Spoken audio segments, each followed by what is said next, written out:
But we begin in Kansas City with Thursday night football as Patrick Mahomes and the Kansas City Chiefs beat Russell Wilson and the Denver Broncos 19-8. The Chiefs have beaten the Broncos 16 straight times. That is the longest active winning streak in the NFL. With one team against a single opponent, the Chiefs have beaten the Broncos 16 straight times. That's the most right now in the NFL. For the Broncos, Wilson, he went 13 of 22. He threw for 95 passing yards, one touchdown, two interceptions. For the Chiefs, Patrick Mahomes went 30 of 40. He threw for 306 passing yards, one touchdown, one interception. Here's Chiefs head coach Andy Reid after the game. The crowd was phenomenal. Bucker was phenomenal. He ceases to amaze me with his kicking. He's so reliable and does a great job with that. Our defense was incredible tonight, as they have been. I think at halftime they had 39 yards or so passing, and that's quite a feat. So my hat goes off to Sean and his group there. They're trying to build something right there, and that's they're working at it. And he's a good football coach. He's got a good staff and good players. So our hat goes off to them. And then offensively, we got to take care of business in the red zone. Had a lot of yards, positive yards, but you can't stall down there. You can't have penalties. You can't have fake field goal. We probably want to have that one back on the QB sneak. So that was Chiefs head coach Andy Reid in the immediate aftermath of the Chiefs 19-8 win over the Broncos. Again, the Chiefs have beaten the Broncos 16 straight times. So, when I look at the Denver Broncos, right now, the biggest issue with the Denver Broncos is Sean Payton and Russell Wilson are a match made in hell. They are not a match made in heaven. They are a match made in hell because stylistically, the quarterback and the coach are complete opposite. When I think about relationships, I feel like the most successful relationships are the relationships, or a marriage as well. A successful relationship or a marriage is a relationship or a marriage that started off with two individuals who are healed, who know what they want and expect in a partner, but they are able to bring to the table exactly what they expect their partner to bring to the table, and they're able to court each other and date each other in the dating phase. But then you have those people who are in relationships and marriages who are fresh out of a previous relationship, and they are not over their ex, and they date each other, and the relationship never is successful because you didn't court each other or date each other the right way. It's a match made in hell because the relationship was not built off the right foundation. That's the same with Russell Wilson and Sean Payton. Sean Payton, they never chose each other. When you date and you court, you choose each other. When you are fresh out of a breakup and you're heartbroken, sometimes you just fall for the next person who you're dating because you want somebody to help you feel better over a previous heartbreak. That's how Wilson and Sean Payton relationship is. They're not a match made in heaven because Sean Payton, his system is built for a quarterback like Drew Brees, who takes the snap, drops back the pass, and throws the football out of his hands immediately. 2.5 seconds. Russell Wilson is the opposite. He's the kind of quarterback who's an improv quarterback. So he likes to make plays with his legs in the open field, on the run. He's not the kind of quarterback who is a typical drop back to pass quarterback and have the ball out of his hands in 2.5 seconds. And that's Sean Payton's system. And that's why Sean Payton and Wilson are not a great fit from a quarterback and head coach standpoint. That's the biggest issue right now with the Denver Broncos. They are that couple who basically fell for each other, and you think you're in love, but you're really not in love. This is just the next person after your previous relationship, and they're just helping you cope and have someone who you can call a boyfriend or girlfriend. This is just your next partner. But this is not someone who you actually dated, actually courted, actually took some time to get to know. And I feel like Russell Wilson and Sean Payton was put together because of the Denver Broncos organization being a mess. They're paying Wilson a lot of money right now, and he's not an elite quarterback anymore. And I want to talk about him because when you look at Russell Wilson, so far this year, Russ has 12 touchdowns, 4 interceptions, 1,305 passing yards. He's completing 66% of his passes. But if you really watch the games, Russ is not good anymore. If you really watch games start to finish and you look at film, you can tell that Russ is no longer the player in Denver that he once was in Seattle. Russ has trouble being able to get away from defenders. He doesn't have the foot speed that he once had, and his accuracy comes and goes. That interception that he threw last night was an awful, awful pass. It was awful. And the linebacker read it perfectly. He read it perfectly. The linebacker for the Chiefs that got that interception, it was Bolden. He read that play perfectly and read Wilson's eyes and picked the pass off. 95 passing yards from Russell Wilson. 95 passing yards? Like, that is pathetic. Let's look at the Denver Broncos last night offensively. This is the Denver Broncos. These are all their drives. They go turnover on downs, interception, 4 straight punts, interception, punt, touchdown, fumble. That's all they had last night. That was it. Russell Wilson, his passing yards, that 95 passing yards was the 3rd fewest of his career, and his QBR was a 10.1. That's the 2nd lowest of his career. He was awful last night. But he wasn't the only one that was awful. Sean Payton also was awful. In the 2nd quarter, at the end of the half, Russell Wilson got sacked. And it's like under 25 seconds in the half, and it's 4th down. Sean Payton inexplicably calls a timeout. He calls a timeout, and why are you calling?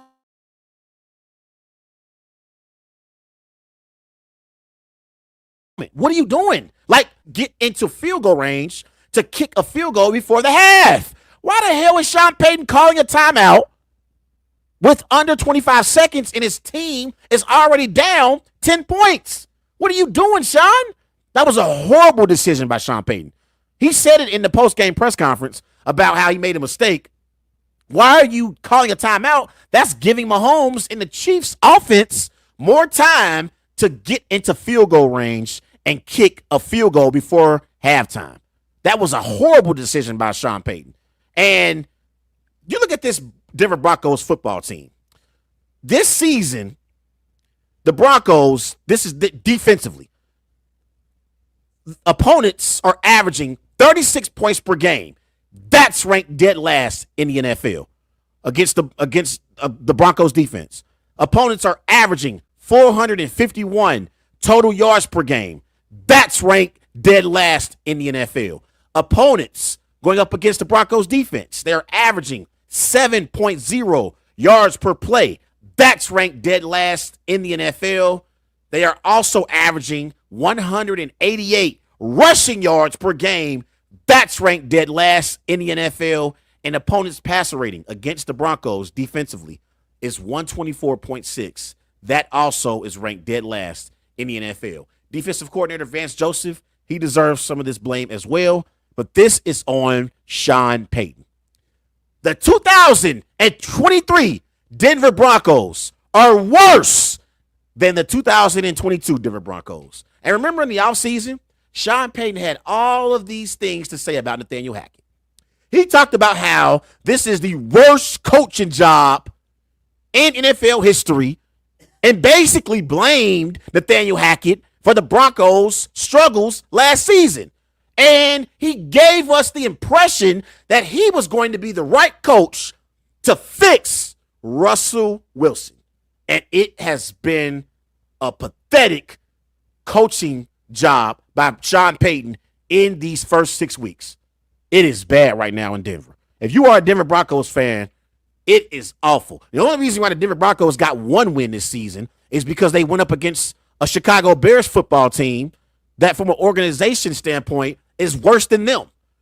That's the only reason why the Broncos are 1-5. They should be 0-6, but they were able to overcome a double-digit deficit against Justin Fields and the Bears in Week 4, I believe, and they won that game. But they could easily right now be 0-6, easily.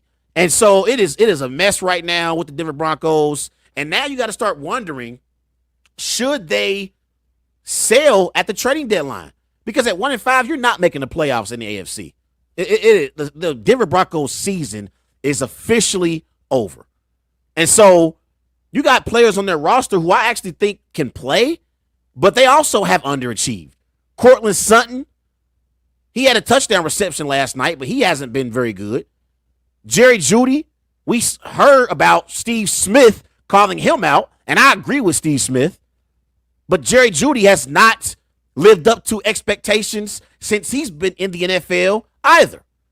And so I feel like when you look at this Denver Broncos team all around the board, they have been pathetic, offensively and defensively. And so they're paying Russell Wilson a lot of money, but Russ is not the same. He's not the same quarterback. And him and Sean Payton, they are not a fit from a quarterback head coach standpoint. They're not. They are not. And so they got some big decisions moving forward in Denver.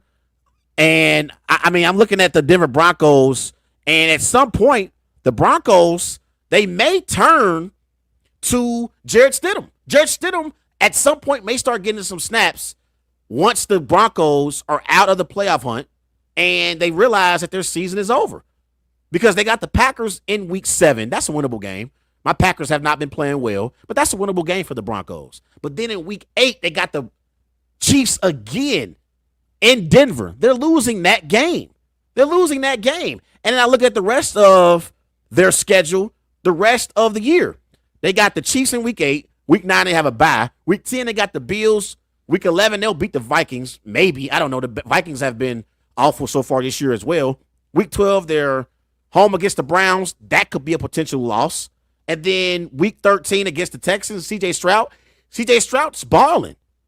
That could be a game they could lose. And then Week 14, they'll lose to the Chargers. So it's bad right now for the Broncos. They're not a good football team. As far as the Chiefs, I can't believe I'm saying this, but the Chiefs' defense is the strength of their football team right now, and the Chiefs' offense is the weakest part of their football team at the moment.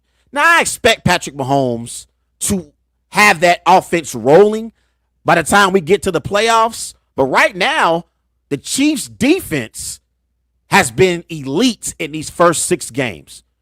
Defensive coordinator Steve Spagnuolo deserves a boatload of credit. That defense is playing at a high level. It went up against Russ and the Broncos last night, so some of that you gotta take with a grain of salt because the competition matters. Competition matters. But remember, I believe it was Week 3, whatever game they played against the Jaguars. It was Week 2. Remember that Chiefs defense? They gave up yards in between the 20s, but they stopped the Jaguars in the red zone. That day, the Jaguars only had 9 points. 9 points. So the Jaguars were getting inside the red zone, but they could not score against that Chiefs defense. So you got to give a lot of credit to the Chiefs and that defense and how they are currently playing at the moment. Up front, we all know the best player on their defensive line and their best player overall defensively is Chris Jones. But you also up front, you got Mike Dana. At linebacker, you got Willie Gay. You got Nick Bolden, who's having a tremendous season. in the secondary, you got L'Jarius Sneed. You got Justin Reed. You got Brian Cook as well. This Chiefs defense is better in 2023 than I've seen it play in previous years. In the Chiefs era with Patrick Mahomes, this has been the best defense that he's ever had. This Chiefs defense. That's how great they are currently playing. And you gotta give them a lot of credit. You look at their statistics and defensive stats. They are top 10 in 4 out of 5 major categories defensively. They give up 299 total yards per game. That's ranked 5th in the NFL. They give up 184 passing yards per game. That's ranked 5th in the NFL. They only give up 15 points per game. That's ranked 2nd in the NFL. And teams are only able to convert on 36% of their third downs against that Chiefs defense. That is ranked 9th in the NFL. Give them credit. They're playing at a high level. And in these first 6 games, they have been the strength of this Chiefs football team. Now, offensively for the Chiefs, for whatever reason, the Chiefs, they play well in the first half, but in the second half, they don't play as well. This was before last night's game. The Chiefs had 88 points in the first half. They only have 40 points in the second half. The Chiefs have 10 touchdowns in the first half. They only have 4 touchdowns in the second half. They average 6.7 yards per play in the first half. They only average 4.9 yards per play in the second half. And in the first half, they have 11 20-yard or more plays. And in the second half, they only have 7 20 yards or more plays. So the Chiefs offense has been inconsistent. We know how great Travis Kelce is, but we need to see some of these receivers on this Chiefs offense start to help Patrick Mahomes and the flow of this Chiefs offense. Marquez Valdes-Scantling, Kadarius Toney, Sky Moore. We saw Rice last night. He contributed last night. He had a few receptions. What did he have? 4 receptions, 72 receiving yards. So the Chiefs need at least just one receiver to step up and be that primary target for Mahomes in this Chiefs offense. And by December and January, I believe they'll be rolling, and they'll be a football team that's able to play complementary football. Because of the way their defense is currently playing, if they continue to play at this level, we know Mahomes and Kelce and Andy Reid is going to figure it out. They will figure this out. And it also, too, shows you that, and people don't want to talk about this, Eric Bieniemy, he's now the coordinator in Washington. He's the offensive coordinator for the Washington Commanders. Eric Bieniemy and his impact on this Chiefs offense in years prior cannot be something that we undersell, because his impact on this Chiefs offense over the last few years has been significant. Give Eric Bieniemy his flowers and his credit, because this Chiefs offense in these first 6 weeks have not played like we've accustomed to seeing them play over the last 4 or 5 years. Eric Bieniemy has a lot to do with that.